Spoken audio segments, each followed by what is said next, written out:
democracy that's going to lift up the victims of gun violence instead of supporting the NRA and the gun lobbyists.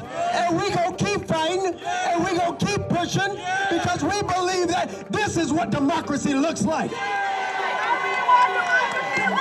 This is what democracy looks like. Show me what democracy looks like. This is what democracy looks like. This is a rally for Justin Pearson. He's one of 2 Tennessee black lawmakers who were expelled from the State House last week for protesting gun control. Their expulsions have made national headlines, and now all these people are out here to say they want him back in office. What was your initial reaction when you heard that they had been expelled?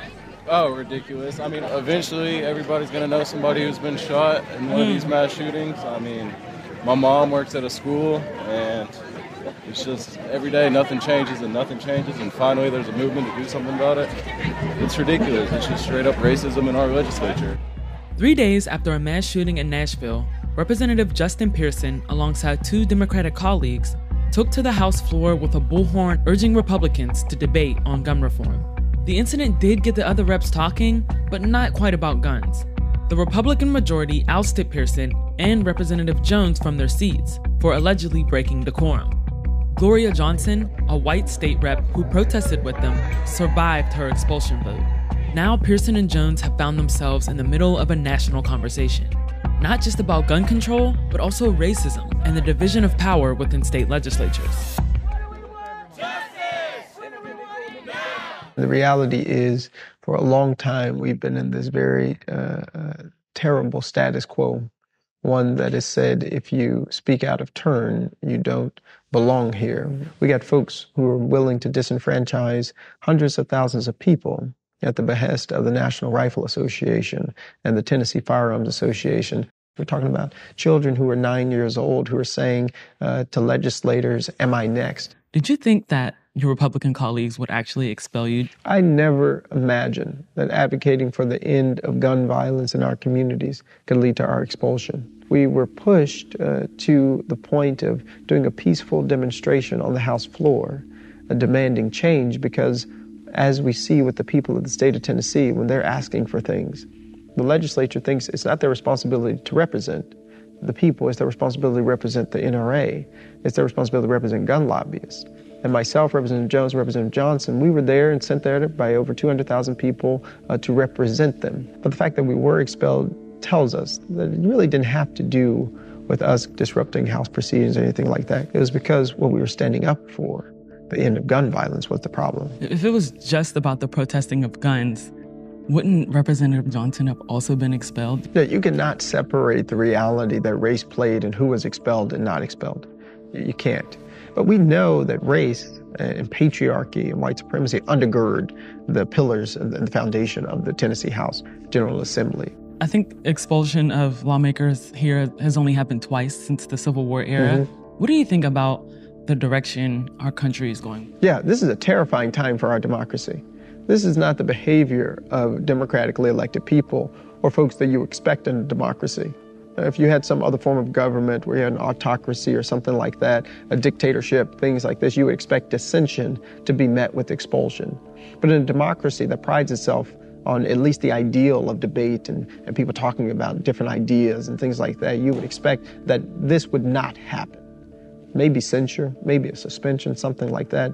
But the fact that in the United States of America, we have reached such a terrible point where we would expel duly elected officials from their positions that they were elected into by the people in their districts who knew who we were when they elected us, is terrifying for our country.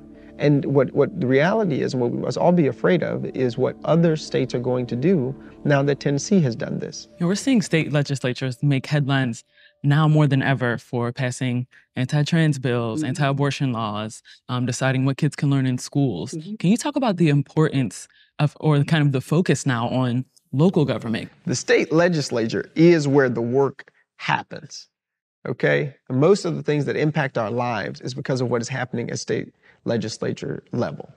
And if we ignore, as has been done for a long time, what is happening at the state level, we will continue to wake up and see our democracy fading away piece by piece by piece.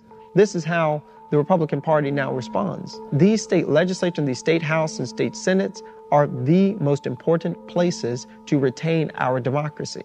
And if we continue to lose them to people who are extremists on the Republican right, who would rather throw away our First Amendment rights in order to hold and cling to power, this is where democracy's beginning and end lives.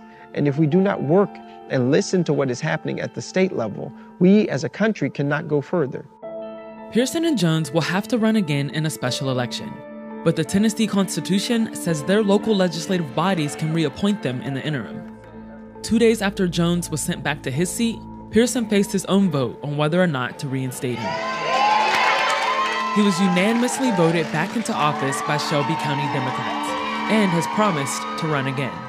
When we went to the well of the House, myself, Representative Johnson, and Representative Jones, what we did was say we have an allegiance to a people. Yeah! So the message for all the people in Nashville who decided to expel us. You can't expel hope. Yeah! You can't expel our voice. Yeah! And you sure can't expel our fight. Yeah! Let's get back to work. Yeah! And while Republican House Speaker Cameron Sexton said he'd honor their reinstatements, both Pearson and Jones have called for him to resign. Representative Pearson, how are you feeling right now? I feel fantastic. I'm so grateful to the people who've shown up and shown out today to ensure that democracy happens. What does this moment mean for the people of Tennessee? It means that we are going to fight back against the anti-democratic behavior of the state.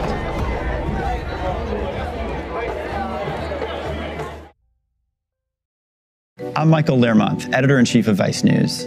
Too often, traditional news outlets shy away from the real stories and experiences of those living through global conflicts. Not Vice News. Our reporters are on the ground, fearlessly covering the human stories that shape our world. You and millions of others can continue to read, watch, and listen to Vice News for free. But we hope you'll consider making a one-time or ongoing contribution of any size at vice.com/contribute. Every contribution, no matter how big or small, helps support the journalism Vice News brings to you every day. Thank you.